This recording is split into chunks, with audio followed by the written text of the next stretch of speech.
Hey, everybody, what is going on? Serial of Jeff here, and today we're playing Entropia Universe. What we're going to be doing today is we're just going to be running around hunting a bit and talking about 2021. So for those guys who are, well, for everybody who's tuning in, happy 2021. New year, new you, maybe. Hopefully a new set of events that aren't as historically significant as 2020, or at least as historically significant in the way that COVID and everything like that was. So yeah, hopefully 2021 is going to be a good year. I say that every year. And personally, 2020 wasn't a horrible year for me, but like on a global scale, it was a shit show. And I just would enjoy not seeing that again. So let's get into the Entropia Universe video because that's why you guys are here. So what we're going to be talking about here is Entropia Universe 2021. And is this going to be the year that the servers shut down? Is the game going to be gone forever? Is this the year that we see Entropia Universe disappear? Well, all right, first off, that's a bit clickbait. That's not going to happen. But there are some pretty significant events happening in 2021 that are they're going to be interesting to watch from the Entropia Universe perspective. And I think the biggest event, the biggest thing that's happening is Virtuverse, which is another real cash economy game, a game that's been sort of grabbing a lot of Entropia players' attentions. That's going to be releasing, and I think they're going to be going into like a cash beta, which means it's going to actually implement the real cash economy of the game. So now all of a sudden Entropia Universe is going to have another real cash economy game to compete with. And the whole ethos behind Virtuverse is that this game is going to be doing a real cash economy,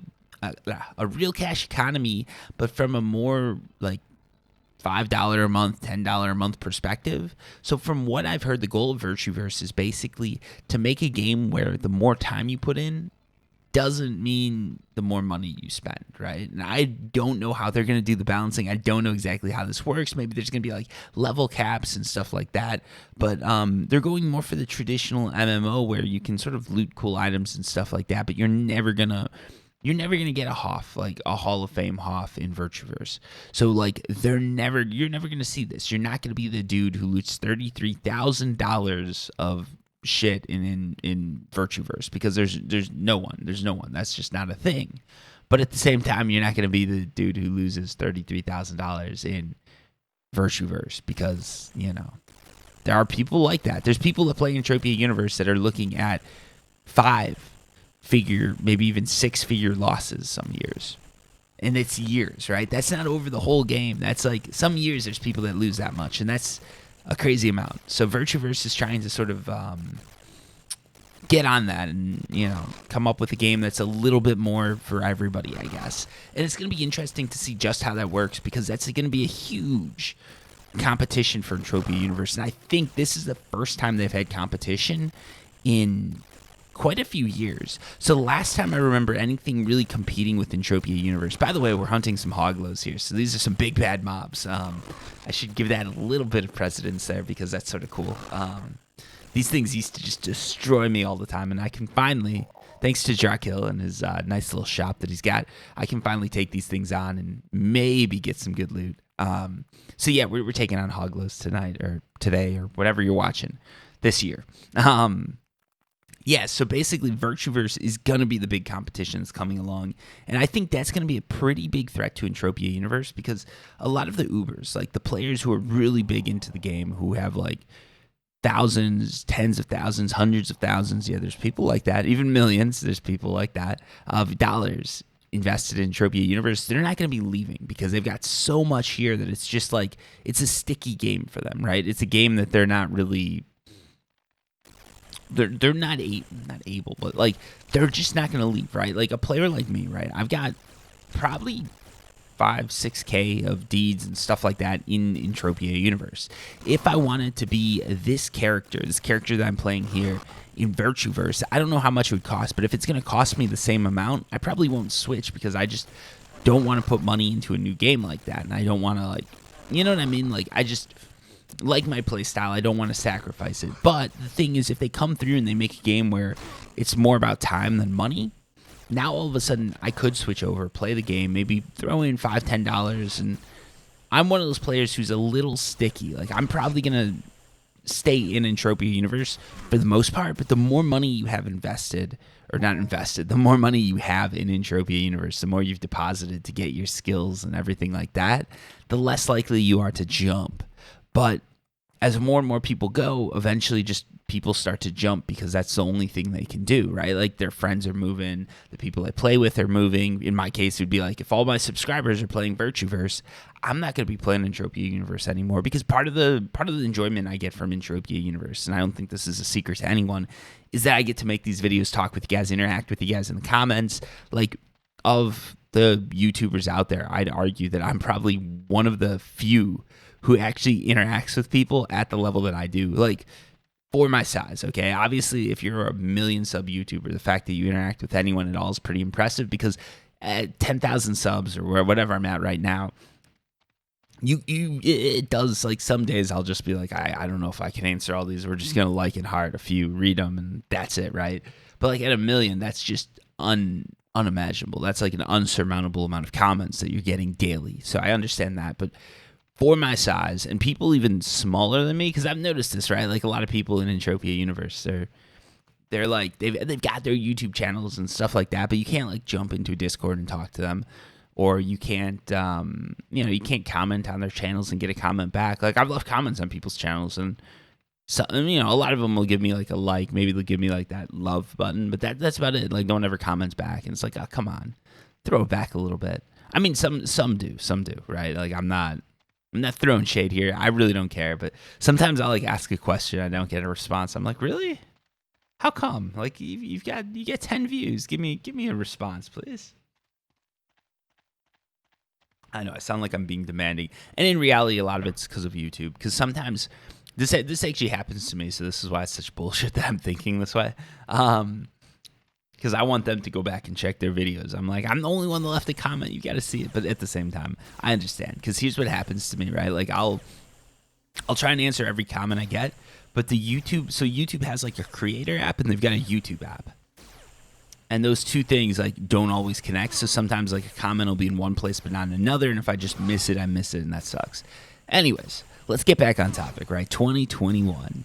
Is this the year that Entropia Universe dies? So we've gone over Virtueverse is sort of the biggest hurdle that they're going to have to jump over. And that's not coming till, I think, fall. So they've still got some time. And I really don't think 2021 is going to be the year they shut down their servers. It could be the year that you see a bit of a shift in the player base. And that could be a sign of something. But I think they're in a pretty good position. They've got a lot of planets. They've got a lot of mobs. They've got a lot of history. They've got a lot of players who are locked in because they put money in. That's the advantage too, right? Like most MMOs, people don't want to leave because they put a lot of time in. In Entropia Universe, you put time and you put money in. So it's like a double whammy, right? Like not only am I leaving, 1,000 hours of playtime or whatever I've got, because I'm probably around 1,000 hours over a decade. I've probably got about 1,000 hours, especially if you count the AFK time. If you count AFK time, I might have like 5K. But yeah, like with Entropia Universe, now that you've got money involved, like that's gonna be you are sticky as fuck in this game. But there's still can be headwinds. There can be games that are just doing things so much better that people start to leave, right? And I think that's going to be the biggest problem they come up with. The other problem they've got is, like, right now they're doing a very good job of communicating with the community. If you go to the Entropia Universe YouTube channel, like, they're putting out nice videos. They're telling us what's up. They're telling us about plans, why they can't do things. Like, for instance, I've been complaining about why I can't drop items on the ground, and they said, oh, yeah, it just takes a toll on the servers, and we decided that the cost of that is not worth having the feature in. So whatever it costs per month for having people or letting people drop items and storing them on the server, which I don't feel like it could be that much, but whatever. Whatever that costs, right? They don't think that's worth keeping the feature in, so they remove that feature.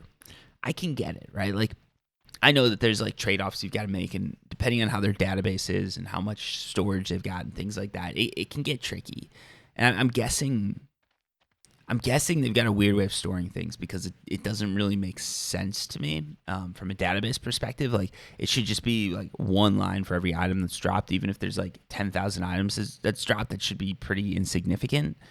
So like from a database engineering perspective, the way you do this probably, and this is just off the top of my head, is you'd have like the item, you'd have like an item number, an amount, and maybe like, I don't know, like the player's connected to or something like that in your tables and stuff like that. But like if it's just dropped, it would just be item number and amount. You could do it just like storage, right? So like you got 500 items in your storage. The world has like 10,000 items that you can possibly drop on it. Once you get over 10,000, it just deletes an item. Bing, bang, boom. Pretty easy code. But yeah, for whatever reason, it was taking up a lot of. It was costing them money basically, and they didn't want to spend it. And again, like, hey, I might not agree with the solution to the problem, but I get it, right? Like when they said that, I'm like, okay, I guess that's a decent enough reason. Like if you're looking at the budget and there's like $1,000 every month being spent on items being dropped, which again, as a programmer, I have a hard time seeing it. But if that's in the budget and that's what you're spending, then like I can see saying like, all right, let's just cut this so that we can save some cash. That makes sense. That makes 100% sense to me. And I like that they're so forward about that. And I think that that's something going into 2021, they should just keep carrying forward. I'd like to see, some of these updates continue. And I'd like to see a little bit more continuity. I think that's how you say it. I might be saying this word wrong. I'd like to see a little bit more of that. Continuity. Wow. I'm just stumbling over that word. I'd like to see a little bit more like connection between planets, right? Like right now, everything just feels so separate that anytime I change worlds, it doesn't feel like Entropia Universe to me. Like Calypso, Club Never Die, or FOMA, Crystal Palace, that is Entropia Universe to me. The second I go to Arcadia, that's like Arcadia the game. Go to Rocktropia, that's like Rock and Roll Paradise the game. I go like anytime I go somewhere else, it feels like a whole different game, right? Like nothing connects. Like robots, why are the robots only interested in Entropia Universe? Why are the robots only interested in Calypso? Did these like robots, this robot invasion that's happening, did that like, what happened with that? At one point they blew up Calypso. I think that was like what they said for like the Crytek update. So these robots are invading Calypso. They're going nuts. And then like they just look at Arcadia, they look at Rocktropia, they look at like Next Island, all these different worlds, and then like those places are so shit, we don't want to go there. It's like, come on, if that's gonna be the storyline, like I don't want to go there either. If it's not good enough for the robots that are invading Calypso, it's not good enough for Serial Overdrive. And I get that's not a dig at the other planets. That's like just I think it's a little ridiculous. Like they should have interwoven events between planets, and I don't know what the holdback there is, right? Like Mindark obviously can't come out and be like, oh yeah, like the planet partners are just being complete shits about it and they don't want to do anything together. Like I don't know if that's the case. I'd like to think it's not, but I'd like to see some more connectivity between the planets. And obviously Discord hurt Calypso, and Mindark does have a pretty big share in Calypso, whereas they don't have a share in the other planets. But I think overall for the game's perspective, it would be a huge sort of boost for the game, right? Like it's one of those things that like Mindark would be taking a short-term hit in 2021, maybe 2022, but long-term that's going to be really good for the game because you're going to get more players in, players are going to stay longer, they're going to be more connected, there's more content for them to consume. It's just an overall better experience, right? Like if YouTube just did like Google videos for the first couple of years that they did it, if they were super popular when they did this, it would be good. Like it would be just YouTube pulling in all the money. The revenue would be up, but long term, they wouldn't have people like Serial Overdrive there making money. And like I'm making money, they're making money. Like we're all happy about it. Drinking some coffee here because this is gonna be a long video, folks. And hopefully you guys are excited about that. I know some of you guys sit in and you play some Entropia Universe, listen to some Serial Overdrive, and I want that tradition to continue. So the people that are worried, like, is Serial Overdrive going to leave because I got like 200,000 view videos in Call of Duty Cold War. I was like, Black Ops. Yeah, Call of Duty Black Ops Cold War. 200,000 view videos. One of those videos going on 200K. No, I'm not going to be leaving Entropia Universe for that game. Now, I love Black Ops. I love Cyberpunk. I love all these games, and you are going to get some videos on that. And hopefully you guys are going to be like, hopefully one of your resolutions in the New Year's is to like hit like on every Serial Overdrive video, because easy resolution to do, and it helps me and it helps you because you're going to be able to get more Serial Overdrive content because you're liking more Serial Overdrive videos, which means I can put more time in. That's how this works, right? I get more views, I get more psyched, I put out more videos, it's good for everybody.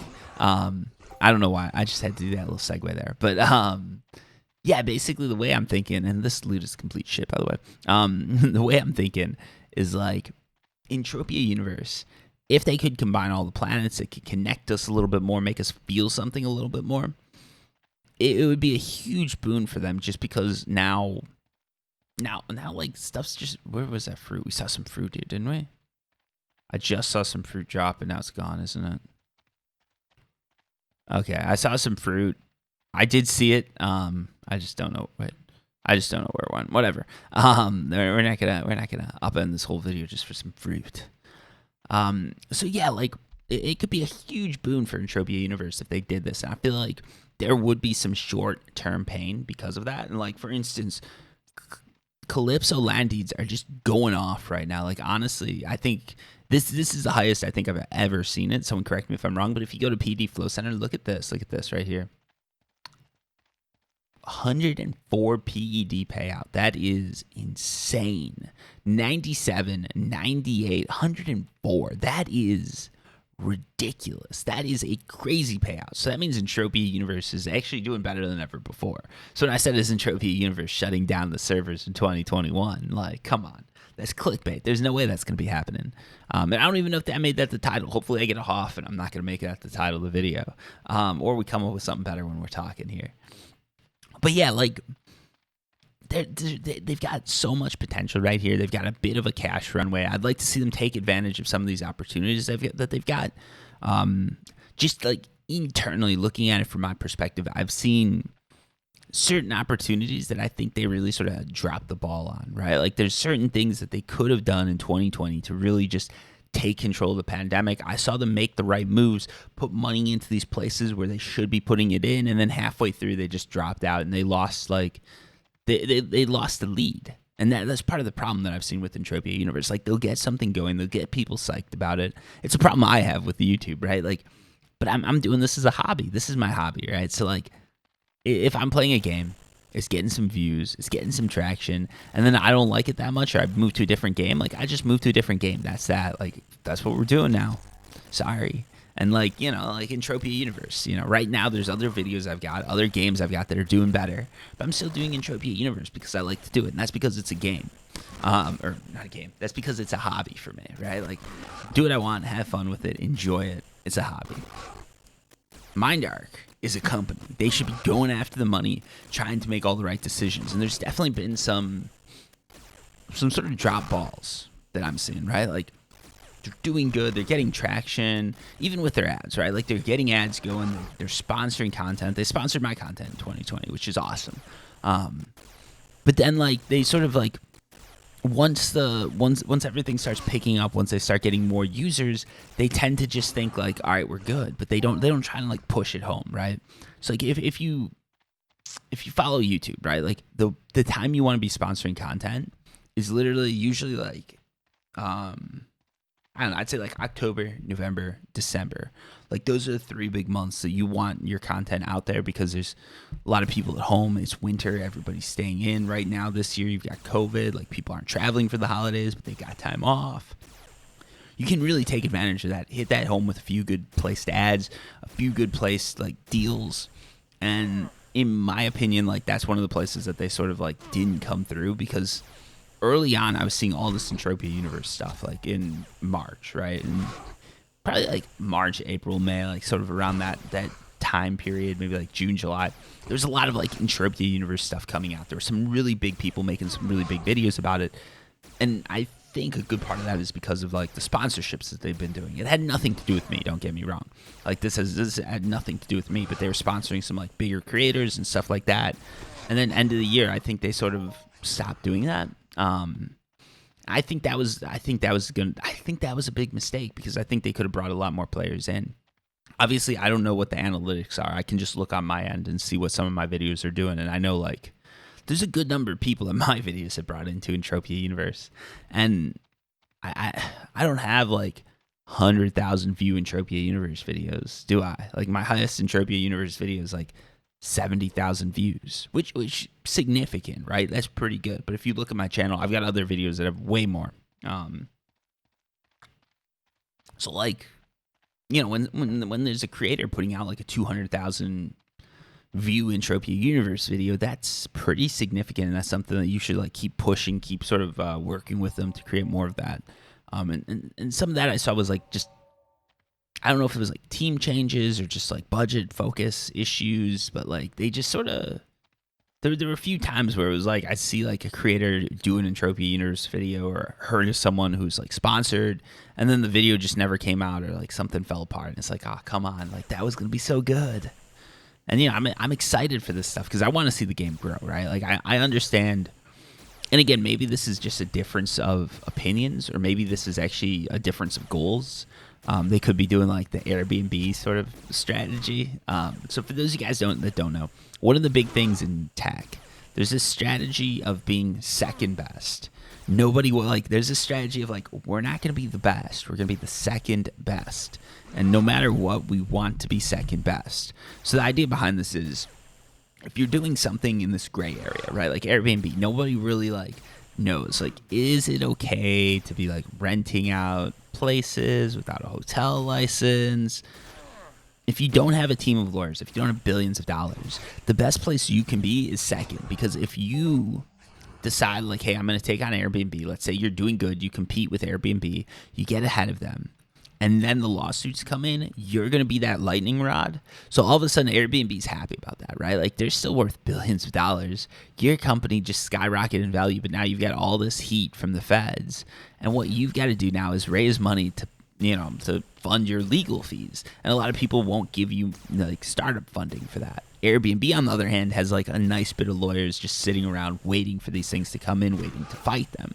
So the idea is, a lot of startups, what they want to do, even in big companies, right? Like there's some really big companies in that space.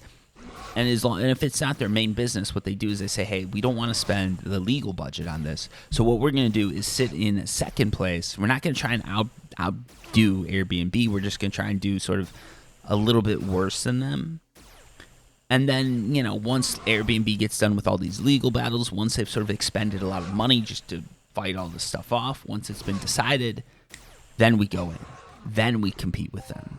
And that's a legitimate strategy that a lot of companies have. Like, let someone else figure out if it's legal. Let us sit in second place. Let these other guys take all the heat, all the lightning, and then we can start competing with them after everything's said and done. Because now they're competing with someone who's spent a lot of money to do something. It was the same with Uber and Lyft, right? Like, figuring out if Uber was legal. Like, Lyft was running in second for the longest time, just letting Uber take all the heat. And then both companies went public, and now it's sort of like more neck and neck, at least from a U.S. perspective. I think internationally Uber's a better known company. I could be wrong on that. It's been a year since I've gone anywhere that isn't here. Oh boy, we just took a big hit there. Let's heal up. But yeah, like that's a strategy. And I don't know if Entropia Universe is sort of taking that strategy. If they're looking at some of these loot box laws, they're looking at some of this stuff, and they're looking then at their sort of strong boxes and realizing that there's a world of pain that they could be in if someone started focusing on them, and they don't want too much focus. So maybe like there's this thing at like the advertisement agency that's like, hey, or not advertisement agency, like at the the marketing team in Entropia Universe that's just like, hey, we're getting too big here. Let's just pull it back a little bit. Let's shrink the budget. I don't know. Like that's one of my theories of what could be going on there. It's interesting to talk about because unless we talk about the whole Airbnb thing, which I find fascinating, the fact that like there's companies that legitimately like they do not want to be the best, they want to be the second best, and that's their game plan. But yeah, that's one thing that I'd like to see them sort of pick up and do a little bit better with. Some of the other stuff too is just adding like more sort of like nice features to the game, adding a little bit more of like, and this would be, I don't know how easy this would be, adding more of like a scripting, more sort of easy to change code to the game. So one of the things you see right now is because this is an old game, because it's on an old code base, it's a little bit harder for them to pivot. So what Entropia Universe and sort of what they're going to end up facing is, if you look at Virtueverse, a good example would be fishing. Someone wanted fishing added to, I think it was Oval Dude or something like that. They wanted fishing added to Virtueverse. They asked about it, and Virtueverse, I think because of the engine they were on, they were able to just get a script and just throw it in there and add fishing, like bing, bang, boom, no problem. This is like a the change takes like a week to make, and it's good.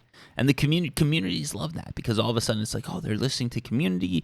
And for the game, it's an easy win, because they've got these scripting engines available that they can just buy stuff from. And I don't think that's going to be possible for Entropia Universe, because I don't think Crytek has that system. I could be wrong. I'm not a game dev.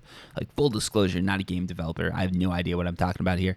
But yeah, I don't know if that's available for Crytek. But if they could make like, they could put some dev time into it, right? Like, to make the game a little bit more scriptable, make it a little bit easier to add in like new types of weapons, new types of weapon animations, things like that. I could see that going a long way, because then you can purchase those off asset stores and just sort of run with it. And I think a lot of players would really appreciate that. Like, even if you could do something like different guns, like as they get more powerful, do a little bit different thing than just this, where they just shoot a laser beam out, right? Like, it's cool when you see a gun and like the reload animation's different, or like the firing animation's different. Maybe some guns like shoot a little bit differently, a little bit of a different animation. When you shoot it, they've got a little bit like of a kickback out the back. There's like a bullet that flies out, something cool like that, right? And stuff like that, it can be hard to add if the game and the engine isn't sort of developed around that. So I'd like to see a little bit more dev time spent on that. And one of the reasons too I'm talking about this is because I think 2021, just like 2020, is a key time for Entropia Universe. If you look at that, the reason I showed like the PED like income there is because that is a significant amount of money that they're pulling in, right? Like, for me, that's $10 a week, whatever. But if you figure like Entropia Universe has so much more like in this, that's huge. That means that they're just pulling in a ton more money right now, which means like there's a ton more opportunity to spend that money and get some really cool stuff in the game. I'd love to see that, because that's the thing you need to be doing when things are going good. Just double into it, double down into it, and like put a little bit more work in, put a little bit more time in, get a few more devs. Maybe even not get a few more devs, just get a few more assets, right? Like, there's like freelance artists that they can get to design like new guns, new logos, new stuff like that. That would be awesome to see, And I think that would be pretty, like, from a player base standpoint, it's been a while since we've had a lot of like new graphics added to the game. So just being able to do stuff like that, being able to add new animations, new things like that could really be a pretty big boon, because then you're logging in and it just feels like a different world every time you log in. I like the fact that I can log in and this game feels like the same game I've been playing for over a decade. And that does give me some comfort, like, personally. But at the same time, I know that that's not bringing new players in. That's not keeping players with the game. Old school players like myself, people who've been playing for so long that it's just like, they like the grind. They like getting in, just like me. I like getting in, just talking on the mic, chilling, right? Like, that's my thing. So obviously this works for me. But for a new player, like, that's not what they want to see. They want to see like latest graphics. They want to see a few different trees. They don't want to see a lot of these repeat animations that we've got, a lot of these sort of reused assets that you've got here. This is more like old school games. One of the big comments that I get from new players on my videos is basically just like, oh, this game's like, it looks like it's from 2010. It looks like it's from the 2000s. It's like, well, the game is. But again, like, if they could put a little bit more time in and take some of that stuff out, they'd get players who weren't like me and just interested in, the old school feel. And there's some new school players that have money now, right? Like, that was part of it, right? Like, 5 years ago, a lot of these guys who were new and hadn't been gaming in the 2000s, the 2010s, they didn't have a ton of resources, ton of assets to actually spend on Entropia Universe. So they it depends what you're looking for, right? Like, people who have money, in my experience, tend to have less time. So a game like an MMO that feels like the MMOs that you're used to playing, but where you can put in money instead of putting in time, that has like a value to you, because now it's like, oh, I can't grind for 70 hours today. Or not today. That's impossible. I can't grind for 70 hours this week, but I can throw in an extra $20 just to keep up with my teammates. You can't do that in most games, right? Like, most games, it's just like tough shit. If you don't want to grind, you can't play. Like, that's how most MMOs are. But Entropia Universe isn't quite like that. And I love the feel that they've got behind it. And the fact, too, that, like, there's not that huge push on skill caps either, right? Like, if I don't want to play for 2 years, I don't need to play for 2 years. I can come back. Even if I'm playing with people who are way more skilled than me, we can still sort of hang. We can still sort of fight the same mobs and stuff like that here and there. But yeah, I like that fact. I like that about Entropia Universe. I think the devs know that, and like the designers and everybody knows that one of the things here is they're looking for players who have more money than time, so that they're willing to spend money to save time so that they can get to the fun parts, right? Like, you know, World of Warcraft or something like that. This is why people buy a level 70 character with all the stuff there, and that's why they sell for such an insane amount. Is someone who really likes the game, doesn't have the time, wants to have the best stuff, so they pay for it, right? Like, they'll just buy that. In Entropia Universe, you can literally just buy it, right? And instead of just buying it in the black market or something like that, you're buying it from the auction. You're buying it from the game, and the devs are pocketing that money. So I like that idea, right? And I think that's who they're going for, and I think that's one of the reasons that they can go on sort of old school graphics, because the people who like the old school graphics, the people who are okay with it, the people who are used to it are sort of an older, I guess, yeah, like I'm falling in this. Like, don't get offended, people. I'm right here with you. We're the older demographic. Most of us aren't 13 anymore. If you're thinking I'm not 13 anymore, then you're not 13 anymore. I don't know. Most 13-year-olds don't have money, but like, that's the group that they're going for. The thing is, though, as everybody ages, there's going to be a new group of players who are expecting more of like a 2015 feel. They've got the money. They're willing to put it in. They come into this game and they're just saying like, hey, the graphics, this stuff doesn't like feel right. So I think there's some good opportunities there for MindArc to sort of push through and get some good stuff. And I really do think like 2021 could be an awesome year for Entropia Universe, because there's so much here that they could just work with, right? And there's so much lore, so much history. That's one of the cool things about this game, right? Like, this game has so much history. We're gonna go try some Aatrox or something, because this loot here is complete shit. Like, we got 62 PDs of shrapnel, so we got about 66 PDs. And if you look at the ammo, I burned through I had 64, 96 PDs of ammo, and another 10, 15. So about 110 PDs. I got like half of that back. That's pretty badly. So yeah, we're gonna go somewhere else. But yeah, like, the way it's working is like they need to sort of expand upon the player base. I'd really like to see that. I think some of the stuff I've outlined here would help, but some of it's just me talking shit, right? Like, some of this is just me talking. But I think there's some real gems in there, hopefully. The other thing I like to see is a little bit more like competitive play, right? Like, not these like 15-hour like sweatathons, but more like I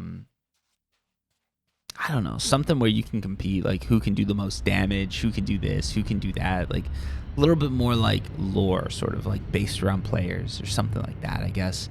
Like, one thing I'd like to see, right? Like, if you win, maybe not Merry Mayhem, right? But like, if they have a robot invasion and you get the most points, like your avatar gets like a statue put up in Twin Peaks, stuff like that, where it's like they spend a little bit of extra time just to make it feel like a little bit more of a living world.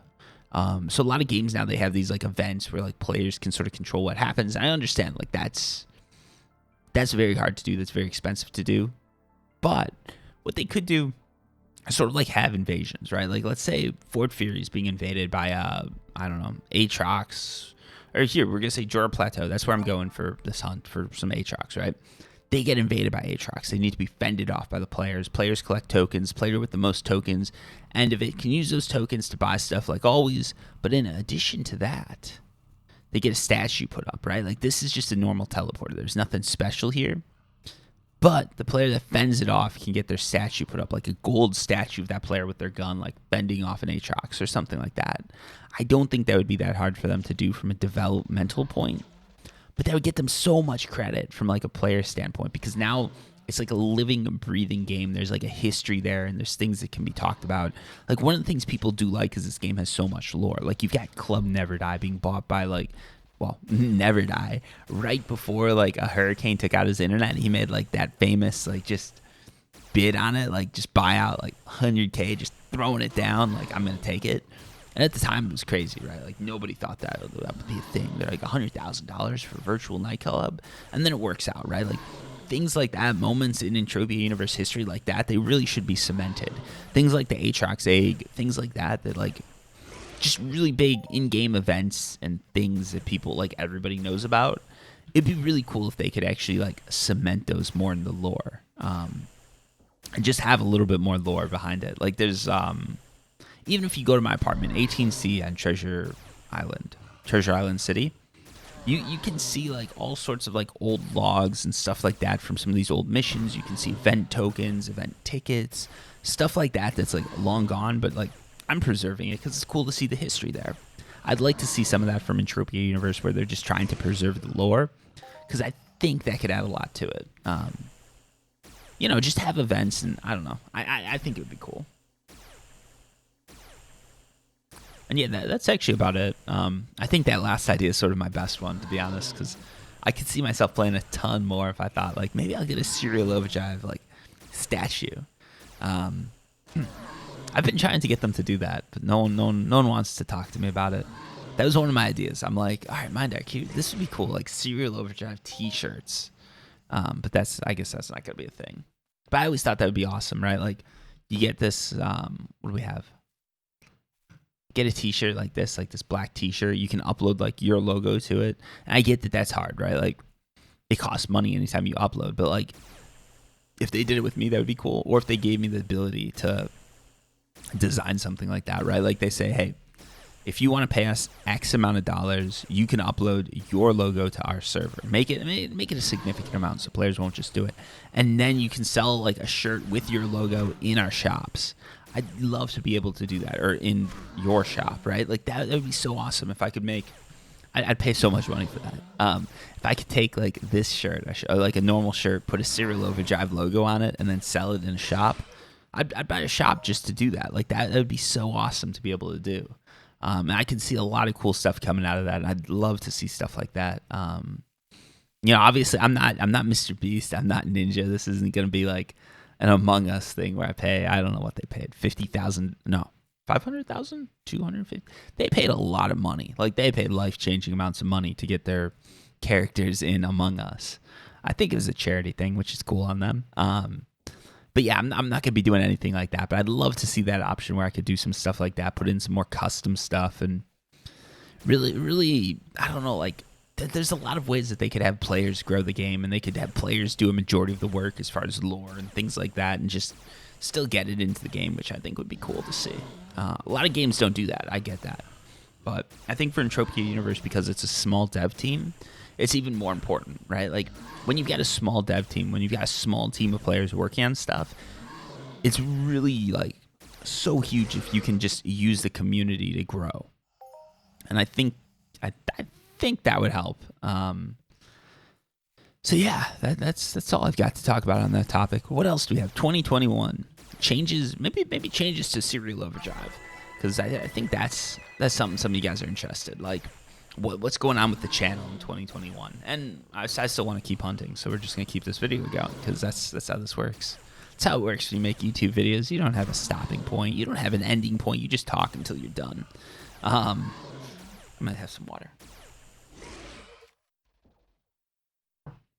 So yeah, here's what I'm thinking, right? Like, as far as the channel goes, I'm probably going to keep doing some of these guides, right? Like, you guys are seeing the Cyberpunk guides, and there's a lot of people that comment on them, and they're like, oh, this is so embarrassing. Like, you're putting out a guide, it's getting 10 views. But then, like, someone will comment on one of those guides and be like, oh, thanks. No one put a guide out like this because it's such a small thing, but I was so stuck. I'm glad you helped me out. And it's like, yeah, that's why I do it, right? That's one of the things I really do enjoy. But in addition to that, like, I like putting out the guides because obviously, like, there is more of a niche there and stuff like that. So you're going to see the guides, like, they continue to come out. But you're also going to see a lot more long form videos. I'd love to be able to do this format. Like, get people that are watching these videos, like you, whoever's watching this, I'm specifically speaking to you.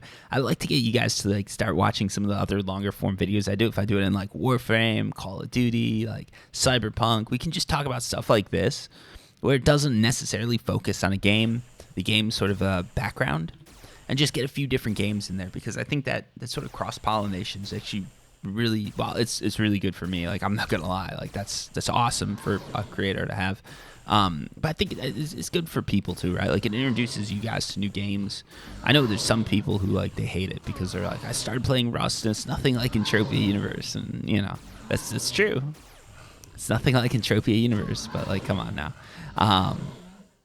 But yeah, I'd like to get some cross-pollination between that. I think that's huge as far as Entropia Universe goes. Like, a lot of you guys want Entropia Universe to grow.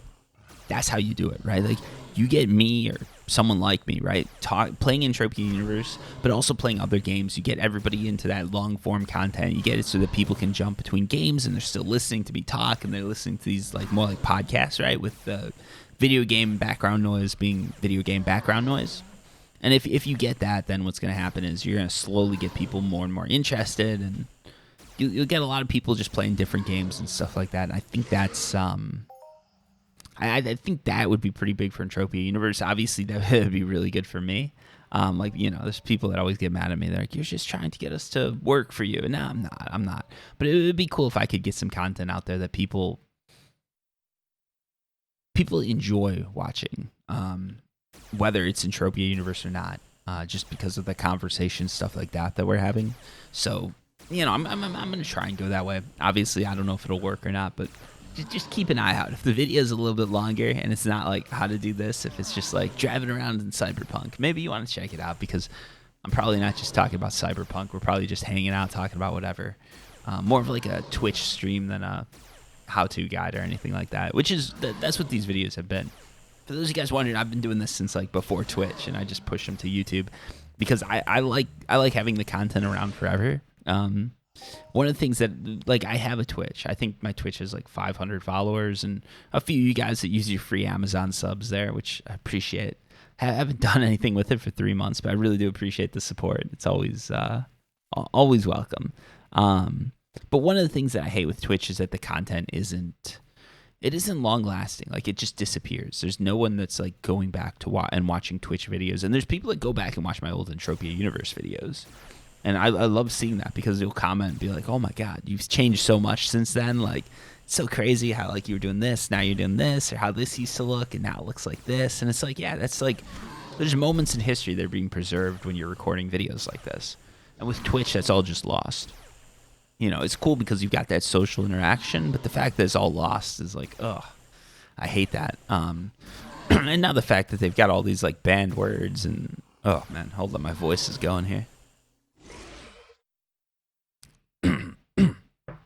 All right, I don't know if that's going to be annoying or not. But yeah, the fact that they've got all these banned words and all these things that are just like, you can't do this, you can't do that, it gets on my nerves, right? Like, I get it. Like, there's certain things you can't say. We all know where that is. But, like, I think, what is it now? They said, like, Sim, Virgin, something else, Chad. I don't know. Like, there's all these words now that they're like, you can't say this in this form because it's too mean to, like, someone. And it's like, I don't know. Like, I get that some of these words can offend people, but like, is that really like where we want to go? Like, we play the word police. Like, YouTube's gonna ban me if I come off with some like hot take. Like, if I'm Alex Jones, YouTube's gonna ban me, and some people will be upset. But fair enough, right? But like, Twitch, they're almost getting too restrictive with the what you can and can't say. It just feels like any moment you can step on them, and there's people that are getting banned for stuff they do off the platform. Like, come on.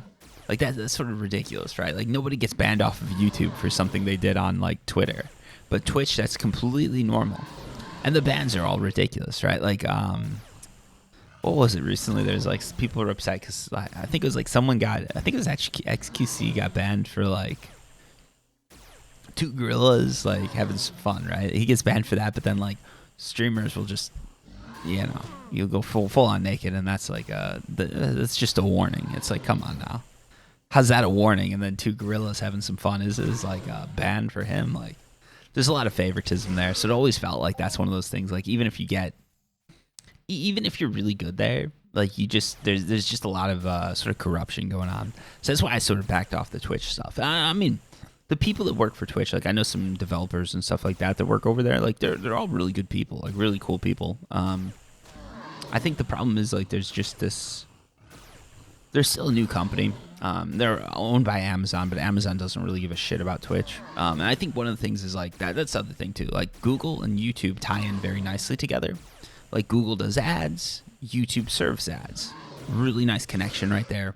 And that's why that sort of unison works. Whereas with Twitch, it's like Twitch makes money off of ads. Amazon doesn't do ads. So now Twitch is like a whole different company. And their profitability isn't that good because Amazon's paying out Prime subs, right? Like, Amazon's essentially just paying Twitch to be better than YouTube. Like creators on Twitch because they get all these subs, and a lot of these subs are Prime subs. And from people I've talked to, literally like if Prime subs didn't exist, they'd probably be streaming on YouTube.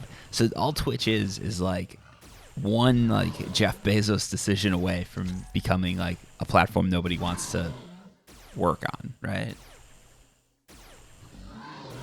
Like YouTube makes a few good decisions, and then Amazon decides that it's not worth all the drama, especially with all these new laws being passed.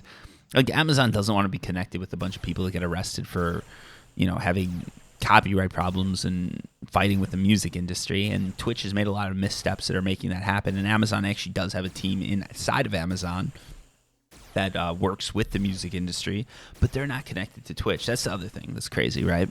A lot of people don't know this. So Amazon, inside of Amazon, there's like a company that works with the MPAA and all of that. And that's how like Amazon Music and things like that exist. But that's completely separate from Twitch. So what's going to happen now is if the MPAA ever decides that they just want to like, or anyone, right? RIAA, whoever, right? If they ever decide they just want to be done with Twitch, they can go to that group inside of Amazon and say, hey, we're tired of this. Like people keep breaking the rules. Twitch isn't doing enough. They're keeping videos around after they say they're being deleted. Like all these people are doing all this stuff that we don't like. They could just end it. Like Amazon would gladly probably just kill it over that. Because that's the thing. Like they got Twitch because they wanted to get into streaming. They wanted to get into ads. And it's sort of faltering in my opinion. They're holding it up with Prime subs, but that's pretty much Amazon paying for Twitch to stay alive. And a lot of people are like, oh, there's people that they're making money because those are Prime subs that they wouldn't otherwise have. But I don't think there's anyone that's buying a Prime sub so that they can sub to someone on Twitch. So that's just free money that Amazon's throwing at streamers to keep them around. And with all the negative press, I wouldn't be surprised if Entropia Universe lasts till 2022, but Twitch doesn't. You can note that down. Put that down, right? Like Serial Overdrive Mark. Clip it and push that clip up to whatever channel you guys have if it ever happens. If it doesn't happen, don't do it because I don't want to be embarrassed. But yeah, like I don't know. I was looking at all that. I'm like, it's not worth my time. And the other thing too is it's sort of a ridiculous thing to get into. I feel like if you want to get any sort of viewership, because you've got to be streaming so often. Like the people who do good on Twitch are streaming on Twitch 8 hours a day, and I have a job that I work 8 hours a day. So what? I'm 16 hours just working. It doesn't make sense for me. And then even when I used to, because I did do Twitch for a little bit, right? Like I was doing probably like 1 to 2 hour streams every day or two. And that was fun. I enjoyed it. But then the problem was like I do a 1 to 2 hour stream and people would complain that the stream was too short. They're like, oh, this is horrible. Like, how's anybody supposed to watch Serial Overdrive streaming if you're not on 8 hours a day? Like, I never even know when you're on. And, people were upset about that. And I'm like, it's not worth it. It's not worth it. Just, we'll put all this on YouTube. We can do this. It's cool being able to talk with people every now and then. I'll still jump on Twitch. But, like, I just can't do it. I just can't do it. I can't do 8 hours a day and then 8 hours a day of work. And then, like, what do I do? Like, just tell everybody that I want, like, tell all my other hobbies, all my friends, like, all significant others, everything like that. Just be like, sorry, Twitch has to take precedent because there's 10 people who want to watch me. Like, no. And you don't get any skills from that. YouTube, at least you get a little bit more, like, public speaking. You get a little bit of, like, there's a lot of skills that go into YouTube that you actually learn from doing it, right? Like remaking videos and stuff like that. When I listen to my how-to guides, this stuff not so much, but when I listen to like a how-to guide, it's really good for like when you're editing it, right? Like you notice, okay, that was a weird pause, that was a weird thing I said, I didn't like saying there. And then what happens is at work, when you go to give a speech, you actually give a really polished speech because of that. Like, all right, let's not fill this with ums. If you've got to take a break, if you got to take a drink, just be silent about it. Like, that is much better than No, like people just don't like that, right? You've got to like vocal inflections, things like that you learn to be a little bit better about them when you're doing these things for YouTube, because you're sitting there editing, you're listening to yourself do it, and you're just like, oh, I did this, I should have done this. I made this joke, I should have made this joke.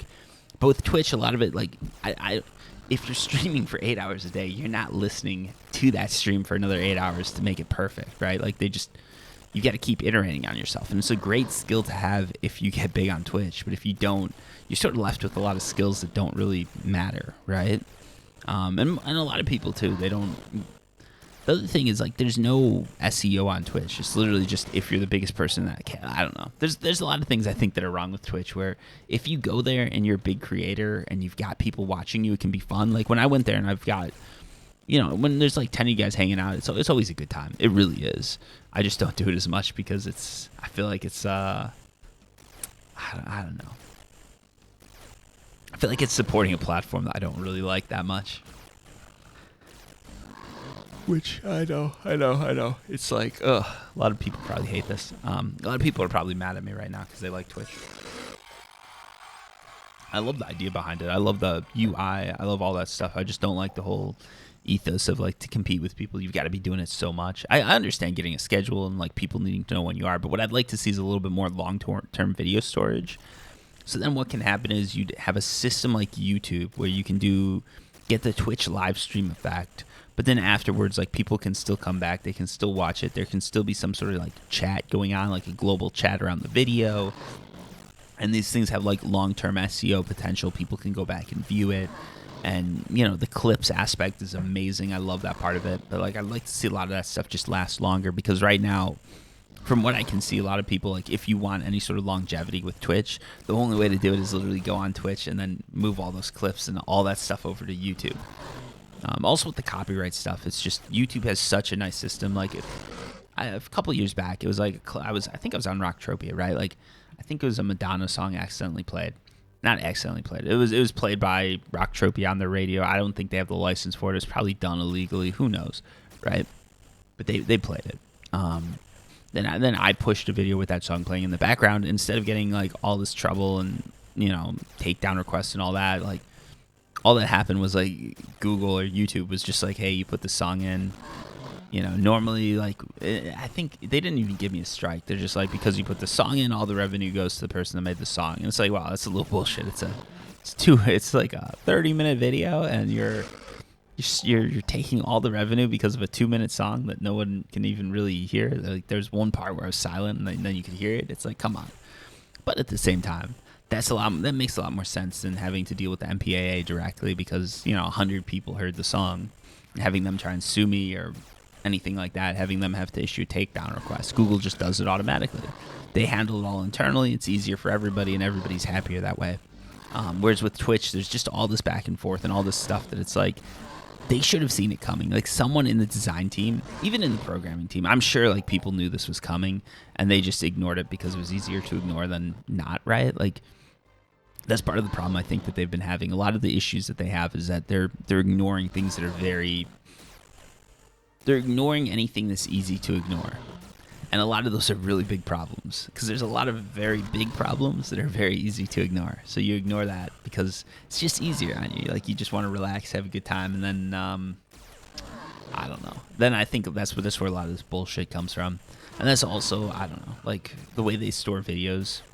That's the other thing I don't get. Twitch has enough money that they can just store videos forever, even if you want them deleted. But then Entropia Universe doesn't have enough cash that I can drop a little item on the ground and they can store it in in the server. It's like, I guess there's extra bandwidth costs and stuff like that. But I feel like that's all right. We're back to that system. I said I wouldn't harp on it too much, but I'm like, come on, just got to be a better way to design the system that would just take up such like low amount of bandwidth, low amount of space, and I can drop items because I used to love doing that. And they probably don't want to support that because it's an activity that doesn't really pay into Entropia Universe, but it was so much fun. I don't know. I've got some old videos where I do that. I'd hide. I love doing that. We're just going back to Entropia now, whatever. I love doing that where you just hide items into the scenery, into the surroundings, and see how long it took people to get it. Especially in the newbie areas. Like, you'd be surprised. Some of those, I'd have items that would last for weeks. Like, I hit a crude oil container. Just put it, like, it was like some barrels. I put, like, crude oil, like, it fit right in there. They probably used the same asset, just sort of reskinned it. I just fit that crude barrel right in there, and, like, it sat there forever. And eventually, I actually added more to it, so it was, like, 10 PDs of crude oil just sitting there, and, like, so many newbies would spawn and walk right past it. Eventually, someone took it. But I got so much enjoyment out of just seeing how long that would last. I always love doing stuff like that. So it's like, come on, Mindark, add that feature back for me. I've brought some players to your game. You can do this for me. It's a trade-off. But yeah, I don't know.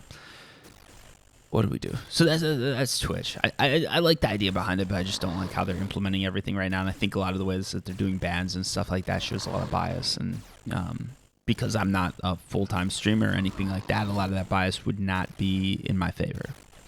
And the platform's not in my favor because people just, unless, like, the reason I can actually go on Twitch and stream and get some viewers right now is because of videos like this. Because I put out a video where I talk about it, we talk about it, you guys realize I have a Twitch, you go subscribe, and then whenever I stream, you get a notification. I don't stream that much, so you don't get many notifications, but when you do, a bunch of people jump in, we have a great time, we talk, we shoot the shit, and then it's like this nice sort of like every so often event that just happens, and people really enjoy it. I really enjoy it too, but I don't think I have the patience to do it 8 hours a day. I can't play video games for 8 hours a day, to be honest. I have a hard enough time sitting in front of a screen for 8 hours a day to work. Like, come on now. You expect me to do that for part of my hobby for fun? Nah, that's not going to happen. And I just don't like aggravating people either. When I was doing it like more semi-regularly, it was just aggravating, I felt like, to people.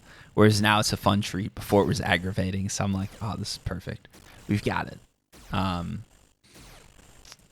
Yeah, I don't know. Other changes for the channel. I guess like everything's just gonna keep going as normal. Just keep it going, keep the good vibes up, keep everything like chugging along. Hopefully it'll grow a little bit. Again, at some point it would be awesome to get that like silver sub button. I know that's like a long ways away. That's probably over a decade away. But it would be cool to see at some point, just because I have done a lot for, not a lot for YouTube, but I've done a lot on YouTube, so it'd be cool to have a little, like, memento of it that's just a nice little sub button that's sitting there that you can be like, oh, yeah, look at that. I was like, you know, I did something. Because I always like that, too. Like, I've got all sorts of little things from companies I've worked for, like, yeah, I don't think this will be... So, like, I took a company, like, public, right? So I've got like the NASDAQ emblem and stuff like that from them. You know, when you sell a company, it wasn't me. It was like I was an engineer there, right? When like a company gets sold or something, sometimes they'll give you like nice little like glasses. I've got a bunch of books from different companies that they like gave me these nice like different books that are engraved and things like that. Nice little coffee table holders. I just like stuff like that, like collections from life experiences that you can sort of have around that just remind you of like, oh yeah, I remember that time. That was awesome. You know, it's special, right? Like these are things that even with the silver play button, right? Like that's something that really doesn't. I don't think that has any value to anyone outside of the person who got it. But it's nice to have. It's nice to have that stuff just sitting around so you can sort of see like, oh yeah, I did a thing, and this is like proof of that. I know there's like people out there that like make fake play buttons that you can say like, oh, my 10K button, but it's not the same. If I wanted to just litter my house with useless awards, I'd go to one of those shops that literally does medals and just design myself the biggest, most audacious looking medal I could get and like stick it down right on my table and be like, look at that. It's a medal for best person ever. That was earned by me, given to me from me. It's like, nah, come on now. I don't know. Stuff like that, but like I always like having that stuff because it's just like it sits there and it shows that you did something. It shows that there's like a thing, right? It's the same with like I've still got the key from the I've got the key from my first car actually. Still, I've got the key from my first property that I purchased. All sorts of stuff like that I just sort of hang on to. I mean, it's a little bit of clutter, but at the same time, it's not that much because usually. I like it when they're small items or items that you can display, not just something you can stick in a cupboard, right? So like what you don't see me doing is like when I travel, right? Like one of the things I'll do, like I like to keep a piece of currency from every country I go to, right? So I've got like a nice little stack of money that's absolutely worthless, right? Like we're talking about like a collection that's probably worth under $100. But I don't know, I like that more than having a shot glass or something like that, partially because then I can go to every country and you know, even when I do like when I was backpacking, it was like you go to all these countries and you have all this stuff, but instead of having all this stuff, I just had a nice little stack of money in my wallet and that was it. And then you get back, you can look at it and be like, oh yeah, I've been there, that was a crazy time. I don't know, I like that stuff rather than having little trinkets that are sort of just worthless and they'll break after a year or two. Having something that actually is going to last, something, and people actually find that interesting, right? Like a little shot glass that says, I don't know, Bosnia on it. Like that doesn't really interest people too much. But then, like, when you show them a piece of Bosnian currency, it's like, oh, that's what it looks like. I didn't know that's, it's like a little fun fact that people can do. But like a shot glass with Bosnia, that's like, oh, that's cool. I don't know. That's my take on it, I guess. So yeah, that's my end. Not my end goal, but that's like my big goal with YouTube. If I could ever get to 100,000, I'd love to get that play button, just because it would be a cool little thing to have. Maybe one day. So yeah, basically that's what we're gonna do. Just keep growing the channel, keep doing the guides, and let things fall where they may. So far, like, a lot of people appreciate the guides and they do subscribe because of that. Like when I get a big one that goes up, sometimes I'll get like 100 subscribers a day or something like that, which is that's pretty significant growth. That's like 30,000 people a year if I could keep that up, which I can't. Even if you get half of that, that's 15,000 a year, which is crazy good. That's like mind-blowingly good. That wasn't a bad loot. Maybe we're coming up on a global here. Coming up on the 1 hour mark, so hopefully. But yeah, all sorts of stuff like that. I don't know. That's what I like. So yeah, that's 2020 to 2021. Happy New Year's, folks. I don't really have anything else to say, I guess. We'll do a few more kills and then we'll call it, because honestly, the loot's been quite bad. Not the best welcome to 2021, my Derek. We've lost a considerable amount, but I'm gonna be going back to Cyberpunk. Like, I'm interested to see where Keanu takes me on my journey and how the Rock Band does, Samurai, and all that sort of stuff. Like, the lore in that game is just incredible. I know a lot of people are upset because it doesn't run, it's buggy, blah blah blah, but like, oh my god, like, if you've got a system that can run it just driving through Night City, like, seeing the lore, seeing like one of the cool things I ran into is like Russian hackers, right? Like, Russian hackers trying to hack the Chinese come back and blow out their firmware, their Netrunner gear, which kills them, and then they're just stuck in this underground bunker, and you like stumble upon it. No quest, nothing like that. You're just driving around, and all of a sudden you see like this little bunker, and you're like, what is this? And you go exploring, and you find this whole little story that just sort of unravels through like the scenery that's laid out before you, and like the documentation and all that. Like, you're reading through it like, oh my god, they were attacking the Chinese, and the Chinese found out. Now what happens?